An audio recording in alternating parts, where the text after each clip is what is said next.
মৃত্যুটা কেমন যন্ত্রণাদায়ক, মৃত্যুটা কেমন কষ্টের। হে পর্দার আড়ালের মা,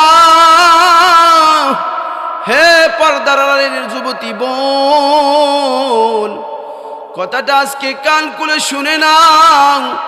আমি আমিনুল ইসলাম মহিনন্দী হয়তোবা এখানে জীবনের শেষবারের মতো এসেছি। জীবনে আর কোনোদিন আপনাদের সাথে সাক্ষাৎ নাও হতে পারে, কথা কোন ঠিক হতে পারে। এখানে আপনারা আলোচনা শুনছেন, এটাই জীবনের শেষ মাহফিল হতে পারে। আগামীকালকে রাত্রি আসার আগেই আপনার জীবনের ইন্তেকাল হয়ে যেতে পারে, কথা বলেন ঠিক কিনা? এজন্য দোস্ত, কথাগুলি খুব খান করে শুনবেন। আমি আর লম্বা করব না, কয়েক মিনিটের মধ্যে আমি আমার কথার ইতি টানব। এবার আল্লাহর পয়গম্বর ঈসা রূহুল্লাহ ডাক দিয়া বলেন, সামরে, তুই যে নূহ নবীর সন্তান, আমি তো বিশ্বাস করি না। সাম ডাক দিয়া কয়, কেন বিশ্বাস করেন না আমি যে নূহ নবীর সন্তান? শুধু এতটুকু না, সাম ডাক দিয়া বলে, আমি সাক্ষী দিচ্ছি আপনি আল্লাহর পয়গম্বর হযরত ঈসা। আল্লাহু আকবার বলেন। এবার ঈসা রূহুল্লাহ ডাক দিয়া বলে, আমি যে আল্লাহর পয়গম্বর তুমি কিভাবে বুঝলি? এবার সাম ডাক দিয়া বলে, আমার আব্বা নবী ছিলেন, নূহ আলাইহিস সালাম বলছিলেন, আমার আব্বা বলছিলেন ভবিষ্যতে এমন একজন পয়গম্বর পৃথিবীতে আবির্ভাব ঘটবে, আসবেন, যাকে আল্লাহ একটা মুজিজা দিবেন। আল্লাহ পাক তাকে এমন একটা মুজিজা দিবেন যে কোনো কবরস্থ মানুষকে যদি ডাক দিয়ে কয় কুম বিইذনিল্লাহ, এই কথাটা কবরস্থ মানুষকে বলতে দেরি হবে, কবর থেকে সোজা হয়ে জিন্দা দাঁড়াইতে দেরি হবে না। সবাই আশ্চর্য হয়ে গেল, কি ব্যাপার? ওই মৃত মানুষটাও দেখা যায় ঈসা রূহুল্লাহ যে নবী, এটার প্রমাণ দিচ্ছেন, সত্যায়ন করছেন। আল্লাহু আকবার। ঈসা পয়গম্বর বলেন, আমি বিশ্বাস করি না তুমি যে নূহ আলাইহিস সালামের সন্তান, কারণ নূহ আলাইহিস সালামের সন্তানদের কিছু বৈশিষ্ট্য ছিল যেটা তোমার মধ্যে খুঁজে পাওয়া যায় না। এবার বলে, কি বৈশিষ্ট্য ছিল আপনি বলেন? নূহ নবীর সন্তান সামকে ডাক দেয়া বলে, ঈসা নবী ডাক দেয়া বলেন, নূহ নবীর সন্তানদের কিছু বৈশিষ্ট্য ছিল, তারা বড় শক্তিশালী ছিল, তারা শত শত বছর হায়াত পাইত, তাদের চুল দাড়িগুলি কখনো সাদা হতো না, তাদের শরীর কখনো গামতো না, এত শক্তিশালী ছিল। এবার সাম ডাক দেয়া বলে, আমার যখন ইন্তেকাল হয়, আমার মাথার চুলগুলিও কালো ছিল, মুখের দাড়িগুলিও কালো ছিল, আমার শরীর কখনো গামতো না। কিন্তু আজরাইল যখন আমাকে খপ্পর মেরে ধরল, আজরাইল যখন জান কব্জ করা শুরু করলো, আমি এত ভয় পাইলাম আর শরীরে এত ব্যথা অনুভব করতেছিলাম, অদ্যাবধি পর্যন্ত শরীরের ব্যথা দূর হয় নাই। ওই যে আমার কষ্ট হয়েছিল, ওই যে ভয় পেয়েছিলাম আজরাইল যখন আমাকে জান কব্জ করে, ওই টেনশনের কারণে আমার কালো চুলগুলি সাদা হয়ে যায়। তাইয়িবান মুবারাকান ফীহি ইয়া রাব্বি লাকাল হামদু কামা ইয়ামবাগি লিজালালি ওয়াজহিকা ওয়া আযীমি সুলতানিক। সকলেই বলেন আমিন। আওয়াজ দিয়া বলেন আমিন। আজকের এই মাহফিলকে কবুল করুন, জোরে সুরে বলেন আমিন। যারা আসতে পেরেছি, বসতে পেরেছি, যে সমস্ত উলামা হযরত কথা বলেছেন, আল্লাহ পাক জিন্দা মুর্দা সহ এলাকার আবাল বৃদ্ধা বনিতা নারী পুরুষ নির্বিশেষে, মসজিদ মাদ্রাসা কমিটি সহ যারা দান করেছেন, খেদমত করেছেন, পরিশ্রম করেছেন, পরামর্শ দিয়েছেন, ইমাম খতিব মুয়াজ্জিন সহ সর্বস্তরের জিন্দা মুর্দা সবাইকে মাফ করে দেন, বলেন আমিন। আর একটু আওয়াজ দিয়া বলেন আমিন। কিছু সময়ের জন্য আমি আপনাদের শিক্ষক, আপনারা হলেন আমার ছাত্র। কি বলেন? আপনি বললেও ঠিক, না বললেও ঠিক, জোরে বলেন ঠিক না? সুতরাং শিক্ষককে মানা জরুরি। কথা বলেন ঠিক না বে ঠিক? সুতরাং আমি যেটা করি আপনারাও এটা করবেন। রাজি আছেন তো ইনশাআল্লাহ? দুইটা হাত উঁচু করেন দেখি। একটা তাক, দুই হাত বলছি, এক হাত পকেটে আর এক হাত মাথায়। আল্লাহকে দেখান দুইটা হাত। নারায়ে তাকবীর, নারায়ে তাকবীর। আওয়াজ হইছে না? নারায়ে তাকবীর। ঠিক আছে তো? হাত নামাইছেন না সুজা? হ্যাঁ, আমি দাঁড়াইলাম, আপনারাও দাঁড়ান তো দেখি। নারায়ে তাকবীর, নারায়ে তাকবীর। আপনারা এই পাশে চলে আসেন। দাঁড়াইছেন তো দাঁড়াইছেন, কেউ বসবেন না। আমি বসার আগে কোনো বসাবসি নাই। আসেন এই পাশে আসেন। নারায়ে তাকবীর, নারায়ে তাকবীর। দেখি আর এদিকে আসেন। বা তিন শ্রেণীর মানুষ। এক নম্বর মানুষ হলো যারা আল্লাহকে বিশ্বাস করে। যারা বলেন, এক শ্রেণীর মানুষ যারা আল্লাহকে বিশ্বাস করে। আরেক শ্রেণীর মানুষ আছে আল্লাহকে বিশ্বাস করে বটে, কিন্তু আল্লাহর সাথে শরিক করে। আছে না নাই? হিন্দু, বৌদ্ধ, খ্রিস্টান, ইহুদি, নাসারা আল্লাহকে মানে ঠিক, কিন্তু আল্লাহর সাথে আরো শত শত কোটি কোটি খোদা দাবি করে। কথা বলেন ঠিক কিনা? হিন্দুদের ৩৩ কোটি দেবতা। আছে না নাই? জোরে বলেন আছে না নাই? এবার আসেন, আরেক শ্রেণীর মানুষ আছে যারা আল্লাহর অস্তিত্ব আছে বলে, আল্লাহ আছেন একজন, এই কথাই বিশ্বাস করে না। কথা বলেন আছে না নাই? তাদেরকে বলা হয় নাস্তিক। বলেন, তাদেরকে কি বলা হয়? নাস্তিক। যারা আল্লাহর একত্ববাদকেই বিশ্বাস করে না, বলে আল্লাহ বলতে কিচ্ছু নাই। মানুষ এমনিই তৈরি হয়। মানুষ আগে বানর ছিল, তারপরে বানর থেকে মানুষ হয়েছে। নাউজুবিল্লাহ কইতেন না?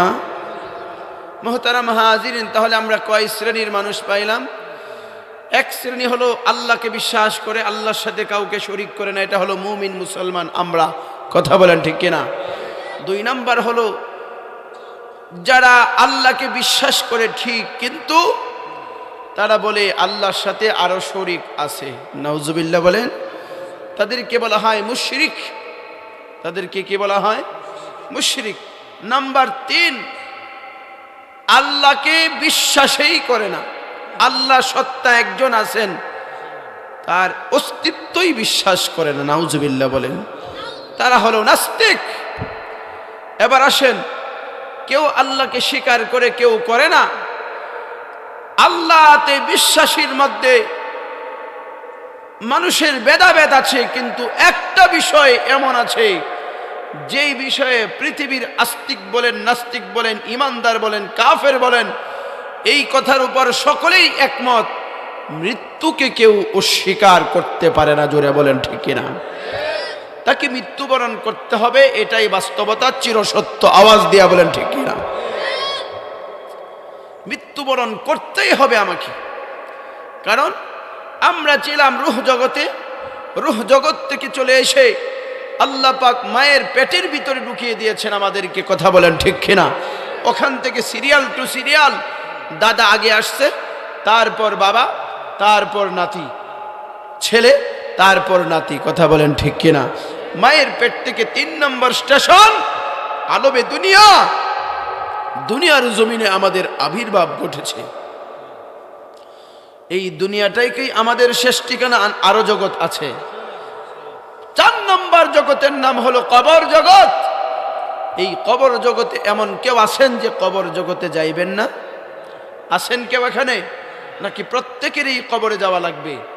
প্রত্যেকটা মানুষের তার ঈমান থাকুক আর না থাকুক, সে আস্তিক হোক আর নাস্তিক হোক, সে নেতা হোক আর সাধারণ মানুষ হোক, ধনী হোক আর গরিব হোক, সে যাই হোক না কেন, আল্লাহ বলেন তোমাকে মৃত্যুবরণ করতেই হবে। ৪ নম্বর স্টেশন হলো কবর জগৎ। ৫ নম্বর জগৎ হলো হাসরের মাঠ। জুড়ে বলেন ৫ নম্বর জগতের নাম। আমাদের সকলেরই হাসরের মাঠে একসাথে জমায়েত হতে হবে, আল্লাহর আদালতে দাঁড়াইতে হবে। ওখানে আমার আপনার আমলের হিসাব নিকাশ হবে। তারপর কারো জান্নাত কারো জাহান্নাম। কথা বলেন ঠিক কিনা? এবার আসুন, কথা বড় সংক্ষিপ্ত আকারে বলছি, আমার কথা কি আপনারা বুঝতে পারছেন? সকলেই বুঝতে পারছেন কথা, নাকি আরো সহজ করে বলতে হবে? মুসলমান বন্ধুগণ আমার, পর্দার আড়ালের মা বোনেরা, এটাই আজকের এই মাহফিলটা আমার আপনার জীবনের শেষ মাহফিল হতে পারে। জোরে বলেন ঠিক না বেঠিক? কারণ আল্লাহ পাক রব্বুল আলামিন বলেন, কুল্লু নাফসিন যায়িকাতুল মাউত।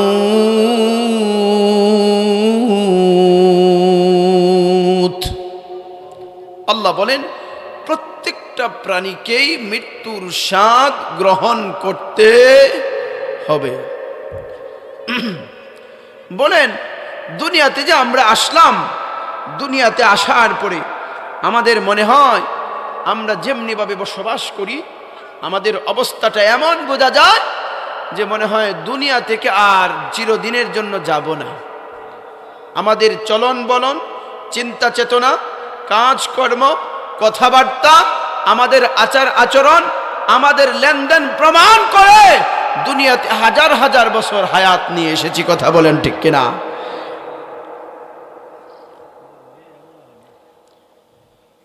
মুসলমানের ঘরের সন্তান মুসলমান,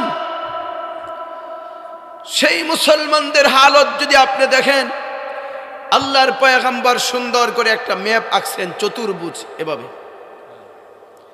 সাহাবীদের সামনে ম্যাপ আঁকছেন। যেমন দেখেন আল কোরআনুল কারীম, এটা চতুর্ভুজ। কথা বলেন ঠিক কিনা?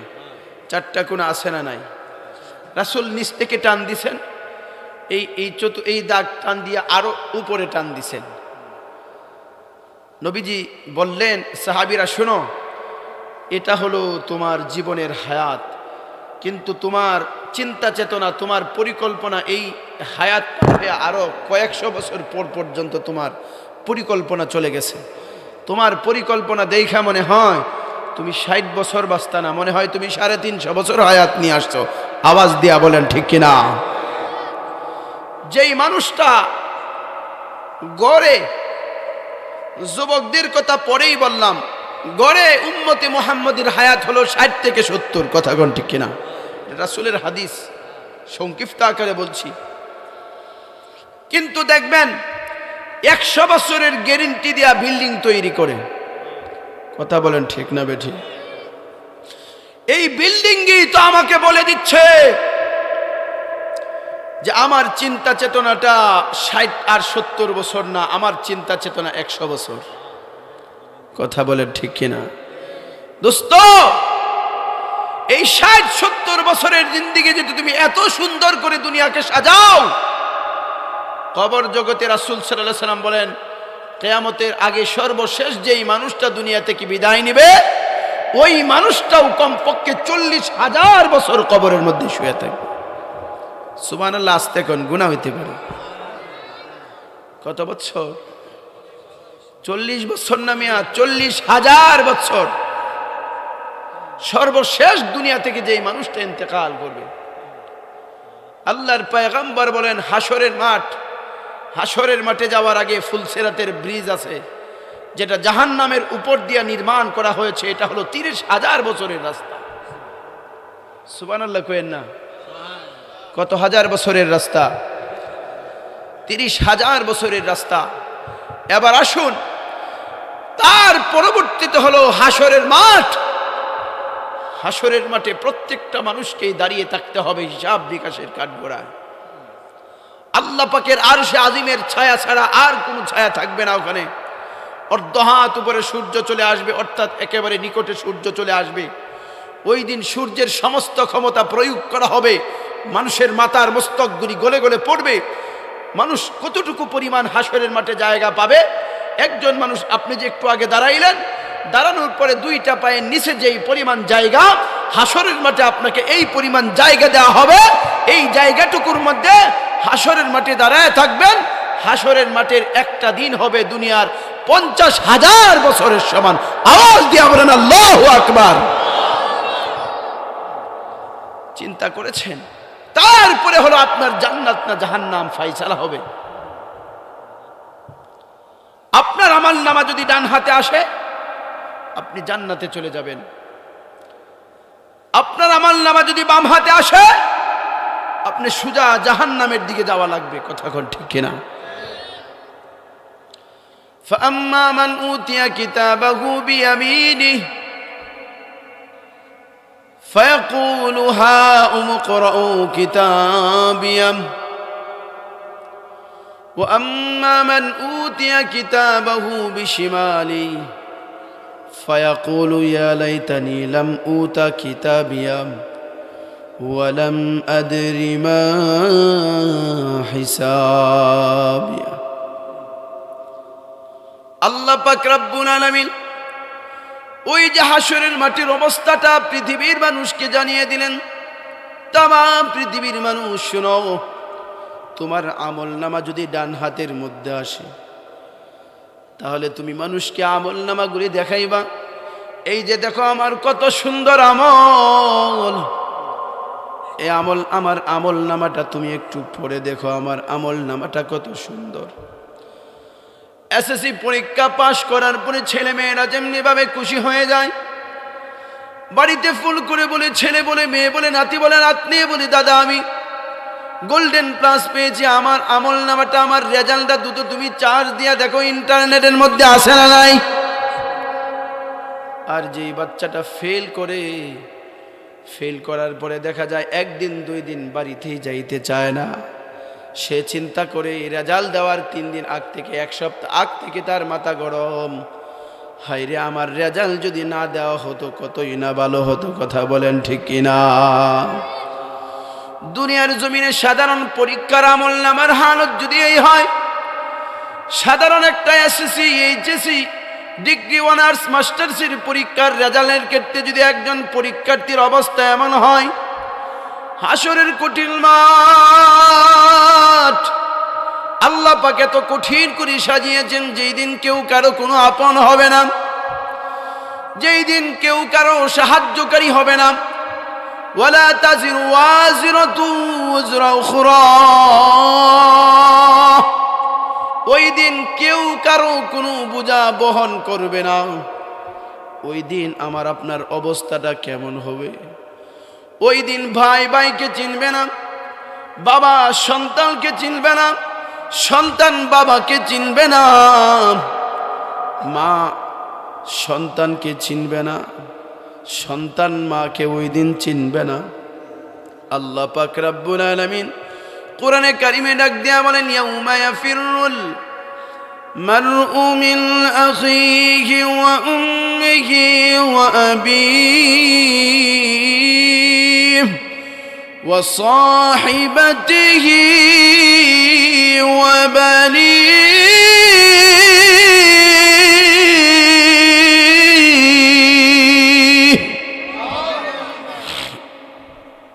আল্লাহ পাক রব্বুল আলামিন ডাক দিয়া বলেন, ভাই ভাইয়ের সাথে সম্পর্ক ছিন্ন হয়ে যাবে।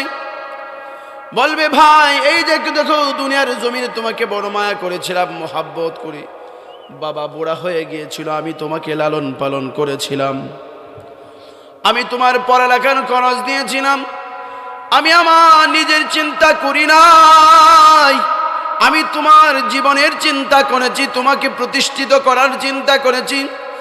বাবা বলবে, সন্তান রে, আমি তোমাকে লালন পালন করতে যে জীবনে কখনো একটা ভালো কাপড় পরিধান করি নাই, মিষ্টির দোকানের পাশ দিয়া চলে যেতাম, কিন্তু চিন্তা করতাম আমি যদি একটা মিষ্টি খাই আমার সন্তান কি খাবে।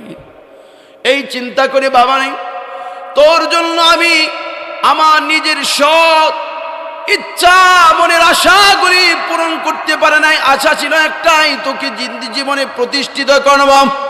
ও সন্তান, এই যে দেখো আজকে 10টা গুনার কারণে আমি জান্নাতে যেতে পারতেছি না রে, তুমি যদি আমাকে 10টা নেকি দাও তাহলে আল্লাহ হয়তো বা আমার জান্নাতের ফয়সালা করবেন।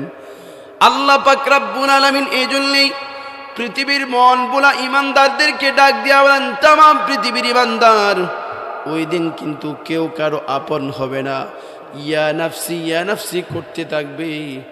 ওই দিন কিন্তু তুমি ইয়া নাফসি করেও পার পাবে না, তুমি তোমার আমল যদি না গোছাও, তোমার ইমানটা যদি সুন্দর না করো, তোমার আমল যদি না গোছাও, তুমি যদি দুনিয়ার সন্তানের জন্য, দুনিয়ার জমিনে আত্মীয় স্বজনের জন্য তুমি তোমার আমল নষ্ট করো, হাসরের কঠিন ময়দানে কিন্তু তোমাকেই জবাব দেওয়া লাগবে।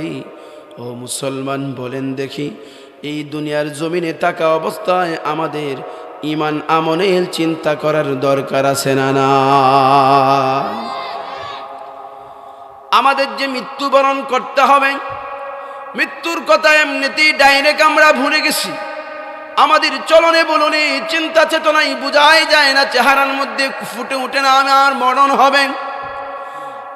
আমি নওজোয়ান যুবক, সাদা দাড়িওয়ালা মুরব্বী, মসজিদের মাইকে প্রতিদিন দৈনিক 5 বার এলান হয়, হাইয়া আলাস সালাম, হাইয়া আলাল ফালাহ। ফজরের সময় মুয়াজ্জিন এলান দেয়, আসসালাতু খায়রুম মিনান নাওম। ঘুম থেকে নামাজ ভালো। ও ইমানদার বান্দা বান্দিরা, তোমরা ঘুমে থেকো না, ঘুম থেকে জাগ্রত হইয়া আল্লাহর ইবাদতের মধ্যে দাঁড়িয়ে যাও। হাইয়া আলাস সালাত, নামাজের দিকে আসো। হাইয়া আলাল ফালাহ, কল্যাণের দিকে আসো। এগুলি দৈনিক 5 বার ডাকে। আল্লাহ বলেন, আসলে এগুলি মুয়াজ্জিন ডাকে না, আমি আমার ইমানদার বান্দা বান্দিদেরকে আমি আল্লাহ নিজেই ডাকতে থাকি। জোরে বলেন সুবহানাল্লাহ। মুসলমান বন্ধুগণ, আমার কথাগুলি খুব ভালো করে বুঝবেন যে আল্লাহ পাক আমাকে দৈনিক আপনাকে 5 বার ডাকে। আমি আপনি সাধারণ একটা মোবাইল চালাই, মোবাইল। আমার সন্তান প্রবাসে থাকে, আমার সন্তান ঢাকায় অবস্থান করি, বড় চাকরিজীবী। আমার সন্তান যদি রাত 12টার সময় মোবাইল দেয়, কল দেই, তারপরে আমি জাগ্রত হইয়া সন্তানের সাথে কথা বলি। কথা বলেন না কেন? আল্লাহ পাক দৈনিক 5 বার আমাকে আপনাকে ডাক দেন, কিন্তু একটা মুহূর্তের জন্য আল্লাহর ডাকে সাড়া দেই না। কথা বলেন ঠিক কিনা? মুসলমান বন্ধুগণ, আমার কথাগুলি ভালো করে বুঝবেন। আল্লাহ পাক রব্বুল আলামিন ডাক দিয়া বলেন, আল্লাহুল্লাযী খালাকাকুম মিন দুফিন সুম্মা জাআলা মিন বাদি কুওয়াতিন দুফান ওয়া শাইবা ইয়াখলুকু মা ইয়াশা ওয়া হুয়াল আলীমুল কাদির।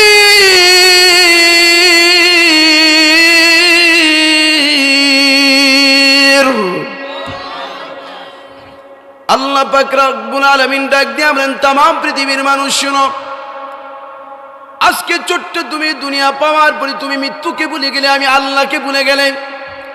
মৃত্যুর কথা তোমার মনের মধ্যে কখনো আসে না। তুমি যুবক হইলে আল্লাহ বলেন, আল্লাহুল্লাযী খালাকাকুম মিন দুফিন, আমি আল্লাহ তোমাকে একেবারেই দুর্বল করে বানিয়েছিলাম।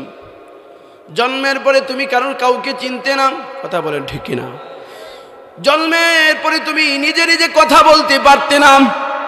তোমার মা বাবা তোমাকে কথা শিখিয়েছে।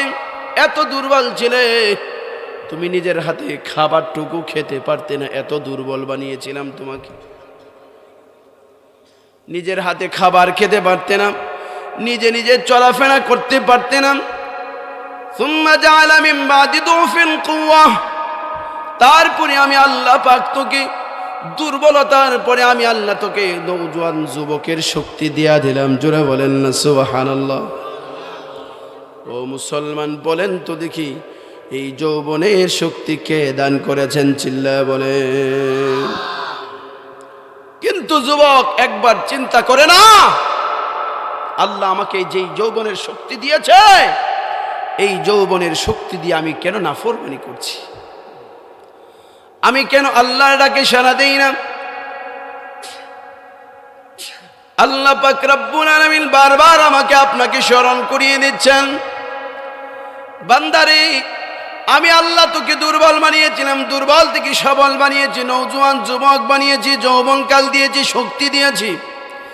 সুম্মা জাআলা লাকুম মিন বাদি কুওয়াতিন দুফান ওয়া শাইবা, হে যুবকের দলেরা ভালো করে শুনে রাখো, হে যুবতীর দলেরা ভালো করে শুনে রাখো। আল্লাহ বলেন এই যৌবনের শক্তি হে যুবক যুবতীরা চিরদিন কিন্তু থাকবে না। আবার আমি আল্লাহ তোমাকে দুর্বলতা এবং বার্ধক্যতায় পৌঁছিয়ে দিব। কথা বলেন ঠিক কিনা? আল্লাহ বলেন আমার ইচ্ছায় আমি সৃষ্টি করি, আমাকে স্মরণ করার জন্য। ওহু আলিমুল কাদির, আল্লাহ বলেন আমি সব বিষয়ে জ্ঞান রাখি, আমি সব বিষয়ে ক্ষমতা রাখি। বলেন তো দেখি তিনি কে? জবান ছেড়ে দিয়া বলেন তিনি কে? আল্লাহ পাক রব্বুল আলামিন ডাক দিয়া বলেন তামাম পৃথিবীর মানুষ রে, এই দুনিয়ার জমিন তোকে ছেড়ে দিয়া চলে যেতে হবে। এটাই কিন্তু তোর চিরস্থায়ী ঠিকানা হবে না, এটাই কিন্তু তোর আসল ঠিকানা হবে না। দুনিয়া ছেড়ে তোকে চলেই যাওয়া লাগবে। আগে তোমার দাদা এসেছে, তারপরে তোমার বাবা, তারপরে তুমি এসেছ। কিন্তু দুনিয়ার জমিন থেকে বিদায় নেওয়ার সময় কোনো সিরিয়াল নাই। দাদাও আগে যেতে পারে, অথবা তোমার বাবা চলে যেতে পারে, অথবা তুমিও আগে যেতে পারো। কথা বলেন ঠিক কিনা? আসার সিরিয়াল আছে, যাওয়ার কোনো সিরিয়াল নাই। জোরে বলেন ঠিক না বেঠিক? যাওয়ার যদি সিরিয়াল থাকতোই তাহলে যুবকের দল কোনোদিন দুনিয়ার জমিন থেকে বিদায় হতো না। যাওয়ার যদি সিরিয়াল থাকতো তাহলে শিশু বাচ্চারা কখনো মারা যেত না। কথা বলেন ঠিক কিনা? যাওয়ার যদি সিরিয়াল থাকতো, বাংলার জমিনে একজন লাখো কোটি যুবকদের আইডল ছিল উসমান হাদি।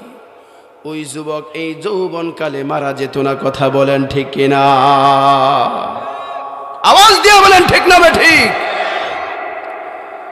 এই উসমান হাদি, শহীদ উসমান হাদি আমাদেরকে শিখিয়ে গেল, হে দুনিয়ার মানুষ, তুমি যদি সত্যের পক্ষে কথা বলো, তুমি যদি রাষ্ট্রের পক্ষে কথা বলো, রাষ্ট্রের বিরুদ্ধে যারা চক্রান্ত করে আর ষড়যন্ত্র করে, যারা আধিপত্য বিস্তার করতে চায়, তারা কিন্তু তোমাকে সহ্য করবে না। যে কোনো সময় এই জমিন থেকে তুমি চিন্তা চেতনা করার আগে, ফিকির করার আগে তোমাকে জমিন থেকে উঠিয়ে দিবেন। কথা বলেন ঠিক কিনা?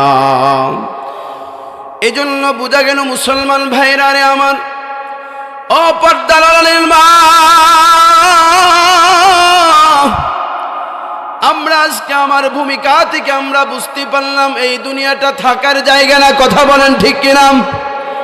তুমি সুন্দর ঘর বানাইবা, সুন্দর বাড়ি বানাইবা, রূপলিস বাড়ি, আলাদা বাগান বাড়ি তৈরি করবা, গ্রামীণ বাড়ি তৈরি করবা। তুমি যত সুন্দর করে বানাও না কেন, আল্লাহ পাক রব্বুল আলামিন ডাক দিয়া বলেন যদি তোমার সময় চলে আসে, তোমার ভিসার মেয়াদ যদি শেষ হয়ে যায়, ঘরে প্রবেশ করার আগে আমি আল্লাহ তোমাকে ডাক দিয়া নিয়ে যাব। কথা বলেন ঠিক কিনা?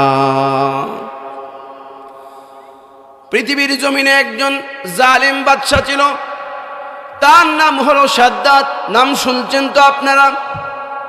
সাদ্দাত আল্লাহর সাথে টক্কর দেয় আর আল্লাহকে বলে, আল্লাহ তুমি আমাকে লম্বা হায়াত দাও, তোমার জান্নাতের আমার দরকার নাই। দুনিয়ার জমিনে আমি খোদা, দুনিয়ার জমিনে আমি সবচেয়ে বড় বাদশা। আল্লাহ গো, আমি তোমার তৈরি জান্নাতে যাব না, দুনিয়ার জমিনে আমি জান্নাত বানাবো। এই জান্নাতে এর মধ্যে দেশবাসীকে আমি প্রবেশ করাবো। জোরে বলেন না নাউজুবিল্লাহ। সারা দুনিয়ার সমস্ত সুন্দরী নারীদেরকে ওখানে রাখা হলো, সারা দুনিয়ার স্বর্ণ মুদ্রাগুলি দিয়া বাড়ি বানানো হলো, সুন্দর একটা জান্নাতের ব্যবস্থা করা হলো। এবার সাদ্দাত বলে অমুক তারিখে অমুক সময় এই জান্নাতটা উদ্বোধন করা হবে, রাষ্ট্রের সমস্ত মানুষ প্রস্তুত হয়ে আছে। সব সেনাবাহিনী, নৌবাহিনী, যত মানুষ আছে, যত প্রধান আছে, বাহিনী আছে, সবাইকে প্রস্তুত করে বলল অমুক দিন আমি যেই জান্নাত বানালাম, আল্লাহর সাথে টক্কর দিয়ে আমি যেই জান্নাত বানালাম, ওই জান্নাতটা আগামী শুক্রবারে উদ্বোধন করা হবে। ঘোষণা করা হয়েছে, পুরা রাষ্ট্রের মধ্যে এলান করা হয়েছে। এবার উদ্বোধনের জন্য সকলেই প্রস্তুত। বাদশাকে মালা দিয়া মালা পরাইয়া স্বর্ণ খচিত কাপড় পরিধান করায়া এবার সামনের দিকে তাকে দাঁড় করানো হলো। আর পিছনে হাজার হাজার মানুষ সারিবদ্ধভাবে তার পিছনে পিছনে আসতেছে, বাদশার পিছনে। আল্লাহর সাথে টক্কর দিয়া জান্নাত উদ্বোধন করবে। আল্লাহর জান্নাতে যেতে চায় না, এত বড় নাফরমান। বলেন দেখি, আল্লাহর জান্নাত কি দুনিয়ার কোনো মানুষের বানানোর মতো নাকি আল্লাহর তৈরি জান্নাত অনেক উঁচু মাপের? জোরে বলেন, নিম্ন না উঁচু মাপের? ওয়ালা খাতর আলা কলবি বাশার। আল্লাহ বলেন, আমি তোমাদেরকে এমন একটা জান্নাতের মালিক বানাবো যেই জান্নাতের চিন্তা চেতনা কোনোদিন কল্পনাও তোমাদের মনের ভিতরে আসে নাই। এত সুন্দর জান্নাত, আল্লাহু আকবার বলেন। এত সুন্দর জান্নাত আমি আল্লাহ তোমাদেরকে দান করব যদি দুইটা জিনিস ঠিক রাখো। একটা হলো ঈমান আর একটা হলো আমল। দুইটা জিনিস যদি ঠিক রেখে আমার কাছে আসতে পারো, তুমি জীবনে যা কল্পনাও করো নাই, আমি আল্লাহ তোমাকে সব কিছু দান করব। জোরে বলেন সুবহানাল্লাহ। সাদ্দাত আবার ডাক দিয়া মনে চলো জান্নাত উদ্বোধন করতে যাই। দিন তারিখ ঠিক করা হলো, এবার রওনা হলো। কয়েকটা গেট পাড়ি দিয়া তারপরে মূল জান্নাতে প্রবেশ করতে হয়। জান্নাতের গেটে যাওয়ার সময় পিছন দিক দিয়ে একজন ভদ্রলোক ডাক দিয়ে বলে, বাদশা দাঁড়াও, ও বাদশা দাঁড়াও, তোমার সাথে আমার একটু কথা আছে গো বাদশা।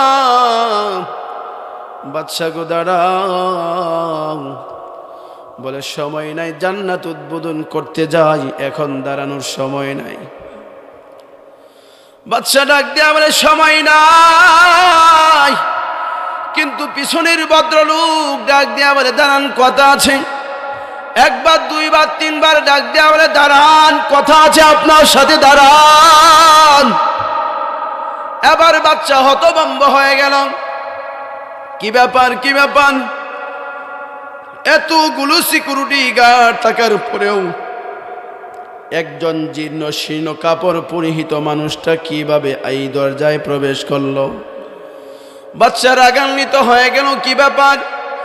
এই মানুষটা এতগুলি গেট, এতগুলি পাহারাদার টপকিয়ে কিভাবে আমার পর্যন্ত সে চলে আসলো? বাদশা বলে, তুমি কে? তুমি আমার সাথে কথা বলতে চাও? এবার ওই ভদ্রলোক ডাক দিয়া বলে, এভাবে বলা যাবে না, কানে কানে বলতে হবে। এবার কানে কানে ডাক দিয়া কয়, বাদশারে, আমি অন্য কেউ না, আমি হইলাম মালাকুল মাউত আজরাইল। আল্লাহ পাক আমাকে পাঠাইছেন এই মুহূর্তে তোমার জান কবজা করার জন্য। জোরে বলেন না নাউজুবিল্লাহ। ইযা জাআ আজালুহুম লা ইস্তাখিরুন লা ইস্তাখিরুনা সাআতাও ওয়ালা ইয়াস্তাকদিমুন। আল্লাহ পাক রব্বুল আলামিন ডাক দিয়া বলেন, সাদ্দাত রে, মনে রাখবি আমি আল্লাহ কিন্তু শেষ বেলায় ধরি। ও বান্দা, তোর পাওয়ার যেখানে শেষ, আমি আল্লাহর পাওয়ার ওই জায়গায় শুরু। কথা বলেন ঠিক কিনা? সাদ্দাত, তুই আমাকে আমার সাথে টক্কর দিয়া তুই জান্নাত বানাস, আমি আল্লাহর ক্ষমতা তুই জানিস না। আমি আল্লাহর ক্ষমতা কত দূর। আমি আল্লাহ তোকে এই জান্নাত উদ্বোধন করতে দিব না। জান্নাতের গেটের ভিতরে প্রবেশ করার আগে আমি তোর জান কবজা করে নিব। ইযা জাআ আজালুহুম লা ইস্তাখিরুনা সাআতাও ওয়ালা ইস্তাকদিমুন। আল্লাহ পাক রব্বুল আলামিন ডাক দিয়া বলেন, तमाम দুনিয়ার বান্দা বান্দিরা শুনো রে, শোনো, আমি আল্লাহ তোমার মৃত্যুটা যেই সময় নির্ধারণ করে রেখেছি ওই সময় তোমার মৃত্যু হবে। 1 সেকেন্ড আগেও মৃত্যু হবে না, 1 সেকেন্ড পরেও মৃত্যু হবে না। জোরে জোরে বলেন সুবহানাল্লাহ, লা ইলাহা, জোরে লা ইলাহা।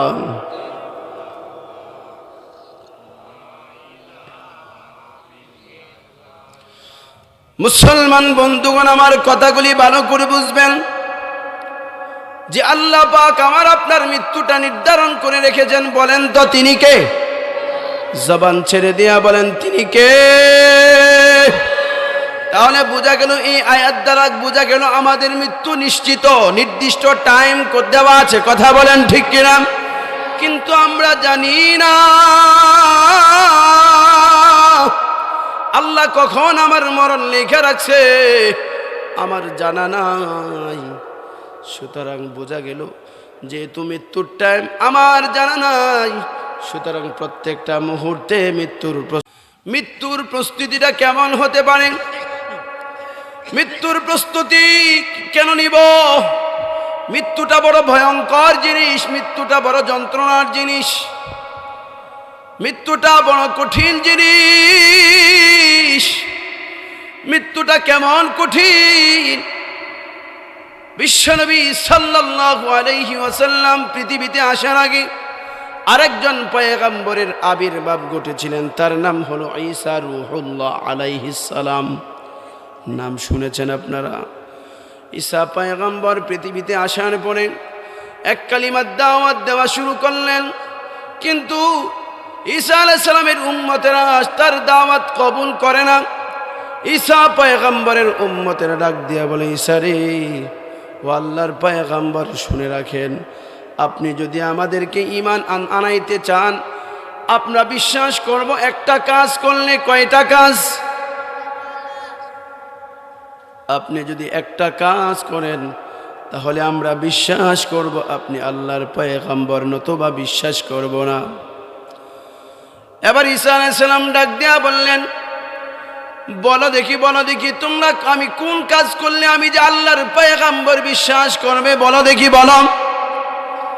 ঈসা আলাইহিস সালামের পয়গম্বরের উম্মতেরা ডাক দিয়া বলল, আপনি যদি পুরাতন কবরস্থান থেকে একটা মৃত মানুষকে জিন্দা করতে পারেন, কবরস্থ মানুষকে যদি জীবিত করতে পারেন, তাহলে আমরা বিশ্বাস করব আপনি আল্লাহর পয়গম্বর। শর্তটা সাধারণ না কঠিন? আওয়াজ দিয়া বলেন, সাধারণ না অনেক কঠিন কাজ? ঈসা আলাইহিস সালাম শর্ত মেনে নিলেন। ঈসা পয়গম্বর বললেন, যাও যাও দেখি কোন জায়গায় তোমরা যাইবা, চলো যাই দেখি কোন কবরস্থানে যাইবা। যাও, সবচেয়ে বড় পুরাতন কবরস্থান কোনটা, ওইটাতে যাও, দেখি মৃত মানুষকে জীবিত করা যায় নাকি। তারপরেও যদি তোমরা ঈমান আনো তাহলে আলহামদুলিল্লাহ। ঠেডামি শুরু করল। এবার এলাকার মানুষজন, উম্মতেরা সবাই মিলে কাছে কবরস্থানে নিয়ে গেলেন। বললেন, এটা সবচেয়ে পুরাতন কবরস্থান, এখান থেকে আপনি একজন মানুষকে জিন্দা করেন দেখি। আপনি জিন্দা করতে দেরি হবে, আমরা কালিমা পড়ে মুসলমান হইতে দেরি হবে না। সুবহানাল্লাহ। ঈসা পয়গম্বর ডাক দিয়া বললেন, আল্লাহ রাব্বুল আলামিন, মৃত মানুষকে জীবিত করা তো আমার কাজ না, মৃত মানুষকে জিন্দা করা তো আপনার কাজ। আপনি কখনো মানুষকে জিন্দা করেন, কখনো মৃত বানান, আবার কখনো জিন্দা করেন। কাইফা তাকফুরুনা বিল্লাহ ওয়া কুনতুম আমওয়াতা ফাহইয়াকুম সুম্মা ইউমীতুকুম সুম্মা ইউহয়ীকুম সুম্মা ইলাইহি তুরজাউন। আল্লাহু আকবার। আল্লাহ বলেন কিভাবে তোমরা আল্লাহকে অস্বীকার করো, আনতুম আমওয়াতা, তোমরা তো ছিলে মৃত, আমি আল্লাহ তোমাদেরকে জিন্দা বানাইছি। তোমরা মৃত ছিলে, আমি আল্লাহ তোমাদেরকে জিন্দা বানাইছি, আবার তোমাদেরকে মৃত্যুবরণ করাবো, আবার আমি আল্লাহ তোমাদেরকে হাসরের ময়দানে উঠাবো। তিনি কে? জবান ছেড়ে দিয়া বলেন তিনি কে? তিনি হলেন আল্লাহ। আল্লাহ বলেন কিভাবে তোমরা অস্বীকার করো আমাকে, কিভাবে অস্বীকার করো। এবার রাব্বুল আলামিন ডাক দিয়া বলেন, ঈসা পয়গম্বর রে, আমি আল্লাহ তোকে অনুমতি দিয়া দিলাম, যা। ঈসা পয়গম্বর ডাক দিয়া বলেন, কবরস্থানের দিকে একটা কবরকে ইশারা করে ডাক দিয়া বলেন, কুম বিইذনিল্লাহ, ও কবরস্থ মানুষ, আল্লাহর হুকুমে তুমি দাঁড়িয়ে যাও। আল্লাহু আকবার বলেন। ঈসা আলাইহিস সালাম মৃত মানুষটাকে কবরের মধ্যে ডাক দিতে দেরি হয়, কবরস্থ মৃত মানুষটা কবর থেকে উঠতে দাঁড়াইতে দেরি হয় না। মৃত মানুষটা দাঁড়িয়ে গেলেন, দাঁড়িয়ে যাওয়ার পরে আবার ঈসা পয়গম্বর ডাক দিয়া বলেন, তুমি তোমার পরিচয় বর্ণনা করো। মৃত মানুষটা কবরের উপর দাঁড়িয়ে তার পরিচয় বর্ণনা শুরু করলো। এবার ডাক দিয়া বলে, আমার নাম হলো সাম,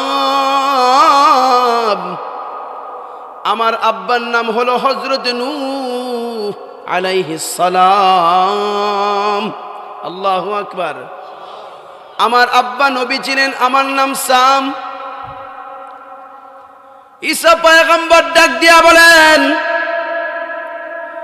ও সাম, তুমি যে আল্লাহর পয়গম্বরের সন্তান, নূহ নবীর সন্তান, আমি বিশ্বাস করি না। হে নওজোয়ান যুবক, ভালো করে এই ঘটনাটা বুঝবেন। এই ঘটনা থেকে মৃত্যুটা কেমন যন্ত্রণাদায়ক, মৃত্যুটা কেমন কষ্টের। হে পর্দার আড়ালের মা, হে পর্দার আড়ালের যুবতী বোন, কথাটা আজকে কান খুলে শুনে নাও।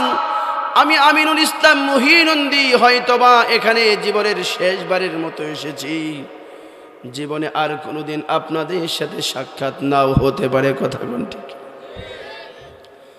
হতে পারে। এখানে আপনারা আলোচনা শুনছেন, এটাই জীবনের শেষ মাহফিল হতে পারে। আগামীকালকে রাত্রি আসার আগেই আপনার জীবনের ইন্তেকাল হয়ে যেতে পারে। কথা বলেন ঠিক কিনা? এজন্য দোস্ত, কথাগুলি খুব খান করে শুনবেন। আমি আর লম্বা করব না, কয়েক মিনিটের মধ্যে আমি আমার কথার ইতি টানব। এবার আল্লাহর পয়গম্বর ঈসা রূহুল্লাহ ডাক দিয়া বলেন, সামরে, তুই যে নূহ নবীর সন্তান, আমি তো বিশ্বাস করি না। সাম ডাক দিয়া কয়, কেন বিশ্বাস করেন না? আমি যে নূহ নবীর সন্তান। শুধু এতটুকু না, সাম ডাক দিয়া বলে, আমি সাক্ষী দিচ্ছি আপনি আল্লাহর পয়গম্বর হযরত ঈসা। আল্লাহু আকবার বলেন। এবার ঈসা রূহুল্লাহ ডাক দিয়া বলে, আমি যে আল্লাহর পয়গম্বর তুমি কিভাবে বুঝলি?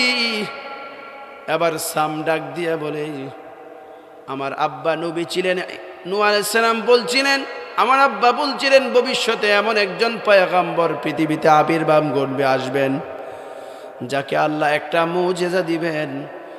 আল্লাহ পাক তাকে এমন একটা মুজিজা দিবেন যে কোনো কবরস্থ মানুষকে যদি ডাক দেয়া কয় কুম বিইذনিল্লাহ, এই কথাটা কবরস্থ মানুষকে বলতে দেরি হবে, কবর থেকে সোজা হয়ে জিন্দা দাঁড়াইতে দেরি হবে না। সবাই আশ্চর্য হয়ে গেল, কি ব্যাপার? ওই মৃত মানুষটাও দেখা যায় ঈসা রূহুল্লাহ যে নবী, এটার প্রমাণ দিচ্ছেন, সত্যায়ন করছেন। আল্লাহু আকবার। ঈসা পয়গম্বর বলেন, আমি বিশ্বাস করি না তুমি যে নূহ আলাইহিস সালামের সন্তান, কারণ নূহ আলাইহিস সালামের সন্তানদের কিছু বৈশিষ্ট্য ছিল যেটা তোমার মধ্যে খুঁজে পাওয়া যায় না।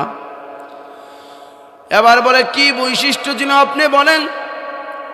নূহ নবীর সন্তান সামকে ডাক দেয়া বলে, ঈসা নবী ডাক দেয়া বলেন, নূহ নবীর সন্তানদের কিছু বৈশিষ্ট্য ছিল, তারা বড় শক্তিশালী ছিল, তারা শত শত বছর হায়াত পাইত, তাদের চুল দাড়িগুলি কখনো সাদা হতো না, তাদের শরীর কখনো গামতো না, এত শক্তিশালী ছিল। এবার সাম ডাক দিয়া বলে, আমার যখন ইন্তেকাল হয়, আমার মাথার চুলগুলিও কালো ছিল, মুখের দাড়িগুলিও কালো ছিল, আমার শরীর কখনো গামতো না, কিন্তু আজরাইল যখন আমাকে খপ্পর মেরে ধরল, আজরাইল যখন জান কব্জ করা শুরু করলো, আমি এত ভয় পাইলাম আর শরীরে এত ব্যথা অনুভব করতেছিলাম, অদ্যাবধি পর্যন্ত শরীরের ব্যথা দূর হয় নাই। ওই যে আমার কষ্ট হয়েছিল, ওই যে ভয় পেয়েছিলাম আজরাইল যখন আমাকে জান কব্জ করে, ওই টেনশনের কারণে আমার কালো চুলগুলি সাদা হয়ে যায়। শুধু তাই না, আমার এত পরিমাণ কষ্ট হয়েছিল, আমার মৃত্যুটা কিন্তু একদিন আর 2 দিন, 100 বছর আর 300 বছর হয় নাই। আমি এই জমিন থেকে 2500 বছর আগে এই জমিন থেকে বিদায় নিয়েছি। 2500 বছর আগে আমার মৃত্যু হয়েছে। তাকায় দেখেন, অর্ধবধি পর্যন্ত আমার শরীর থেকে টপ টপ করে পানি বের হয়। আমি যে ভয় পেয়েছিলাম, 2500 বছর আগে আমার মৃত্যু হলো, কিন্তু অদ্যাবধি পর্যন্ত শরীরের মধ্যে আমি ব্যথা অনুভব করতেছি। জোরে বলেন সুবহানাল্লাহ। তাহলে মৃত্যুটা কত কঠিন জিনিস, মৃত্যুটা কত ভয়ঙ্কর। 2500 বছর আগে যেই মানুষটার ইন্তেকাল হয়েছে, 2500 বছর পরেও এই মানুষটার শরীরের মধ্যে ব্যথা অনুভব হয়। কত মজবুত মানুষ, কত শক্তিশালী মানুষ, তার যদি এই অবস্থায় হয়, আমাদের কি অবস্থাটা হবে বলেন? কষ্ট হবে কি হবে না? জুড়ে বলেন, কষ্ট হবে কি হবে না? বলেন তো দেখি, মৃত্যুর প্রস্তুতি গ্রহণ করার দরকার আছে না নাই? ও মুসলমান, ভালো করে বুঝবেন, এই কথা বলেই শেষ করেন নাই। এবার ঈসা রূহুল্লাহ ডাক দিয়া বলে,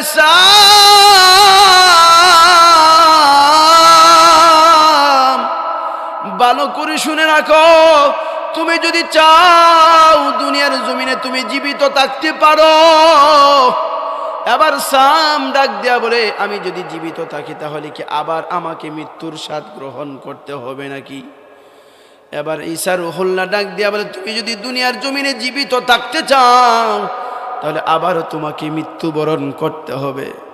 এবার সাম ডাক দেয়া বলে, একবার মৃত্যুবরণ করার কারণে আমার 2500 বছর পর্যন্ত শরীর ব্যথা অনুভব করতেছি।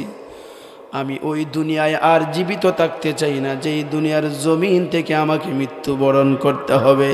এই কষ্ট আমি সহ্য করতে পারবো না। জোরে বলেন সুবহানাল্লাহ। এই জন্য আল্লাহর পয়গম্বর ডাক দিয়া বলেন, ও দুনিয়ার উম্মত, ভালো করে শোনো, তোমরা যদি আমার কোন উম্মত যদি দৈনিক 5 ওয়াক্ত নামাজের পরে একটা আমল করে, আল্লাহর পয়গম্বর বলেন তাকে মৃত্যুর কষ্ট থেকে আল্লাহ পাক হেফাজত করবেন। জোরে বলেন সুবহানাল্লাহ। মৃত্যুর কষ্ট থেকে কে কে বাঁচতে চায়? দুটো হাত উঠিয়ে দেখান। আল্লাহ তুমি আমাদেরকে কবুল করো। আওয়াজ দিয়া বলেন আমিন। আর জোরে সুরে বলেন আমিন। মৃত্যু থেকে যদি বাঁচতে চাই, মৃত্যুর যন্ত্রণা থেকে যদি আমরা বাঁচতে চাই, তাহলে দৈনিক কয়েকত নামাজের পরে আমল করতে হবে। জোরে বলেন কয়েকত? আমরা কয়েকত পড়ি? হ্যাঁ, তাহলে কি মৃত্যুর যন্ত্রণা থেকে বাঁচার উপায় আছে আমাদের? কোনো উপায় নাই, কোনো উপায় নাই দোস্ত। দুনিয়ার জমিনে যদি তুমি অসুস্থ হও, তাহলে তোমার বন্ধু বান্ধব আত্মীয় স্বজনের অভাব নাই, কিন্তু কবর জগতে তুমি শুয়ে থাকবা, তোমাকে 3টা কাপড় পরিধান করায়া তোমাকে ঠান্ডা মাটির ভিতরে তোমাকে শোয়ায়া রাখবে। 1 দিন 2 দিন পরে আর কেউ তোমার খোঁজ খবর নেবে না, তোমার নাম নিশানাও থাকবে না। এই কবরের জগতে তোমাকে একা একা শোয়া থাকতে হবে। এজন্য প্রতিদিন কবর মানুষকে ডাক দেয়, আনা বাইতুত-তুর,